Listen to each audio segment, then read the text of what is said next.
আজকে ছাত্র দলের পোলাপান 2 জন উঠছে, আমি ওইটা কো ভাড়া কত, আমি 50 টাকা 30 টাকা ভাড়া কই কি কো ভাড়া তো নাই, ভাড়া দিবি না, তুই আমার চিরস। আমি তারেকের দল, আমি তারেকের দলে লিখেছি, আমি পেটের রাজনীতি করি। আমি এতদিন কোন রাজনীতি করতাম, কিন্তু আজকে এই ন্যাক্কারজনক ঘটনার পর থেকে আমি চাই বাংলাদেশের জনগণ জামাতের ক্ষমতা দেখতে চাই। এর জন্য আমি মরতে প্রস্তুত, আমি হাদি ভাইয়ের মতো হব, মরতে প্রস্তুত। জামাতের ক্ষমতা, ইসলামের শাসন দেখতে চাই। ইনশাল্লাহ আগামীতে জামাতকে ভোট দিয়ে ক্ষমতায় নিয়ে যাবো ইনশাল্লাহ। চাঁদাবাজি এই রিস্কে আজকে আমাদের যে গাড়ির টাকা মায়েরা গেল চাঁদাবাজরা, আমরা ওদেরকে ক্ষমতা দেখতে চাই না। এর জন্য তো আমার গুলি খাইতে হয়, আমি মরতে প্রস্তুত ইনশাল্লাহ।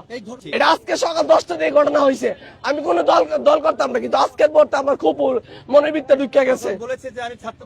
হ্যাঁ, আমি বলছি ছাত্র দল করে তাতে আমার কি হয়েছে? সে বলে কি ভাড়া নাই, সে বলে 500, আমি কি ভাড়া দিয়ে রাখবো, ভাড়া 1 টাকা দিব না। ওর আমি কিন্তু কিচ্ছু করি নাই, ও বলছে 1 টাকা ভাড়া দিব না।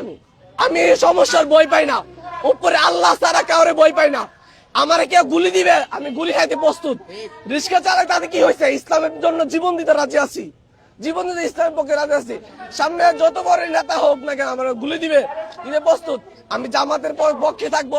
পক্ষে কেন? জামাতের পক্ষে কেন? কেন ওরা আর কিছু নিয়ম কানুন দেখছে, ওরা অনেক দলের, ওদের দলের লোকরা গায়ে ঢুকলে বারা কোনোদিন মাইরা যায় না। কিন্তু এই গণঅভ্যুত্থানে পড়তে আজকে এলে দুইবার ঘটনা হয়েছে, ওদের দলের লোকরা 2বার ঘটনা করছে। তার জন্য আমি খেয়ে গেছি। আমি গাড়ির উপরে আল্লাহ আছে, আমি মুসলমানের সন্তান, তো আমি মিথ্যা কথা কওয়ার কোন দরকার নেই। আমার মিথ্যা কথা কোনো দরকার নেই। ভাই চিনেছেন ওরা, বলতে ওরা উনি একজনকে ফোন করে বলছে আমি ছাত্রগুলা লে তুই তাড়াতাড়ি আয়। হ্যাঁ, তোরা ওই কারণে ওদের আমি টার্গেট করছি ছাত্রগুলা। আমার ভাড়া দেয় নাই, তার জন্য আমি কোন দল করতাম, তার জন্য আমি খেপে গেছি। তার জন্য আমি যদি আমার মরতে হয়, মরতে প্রস্তুত, ইসলামের জন্য মরতে প্রস্তুত।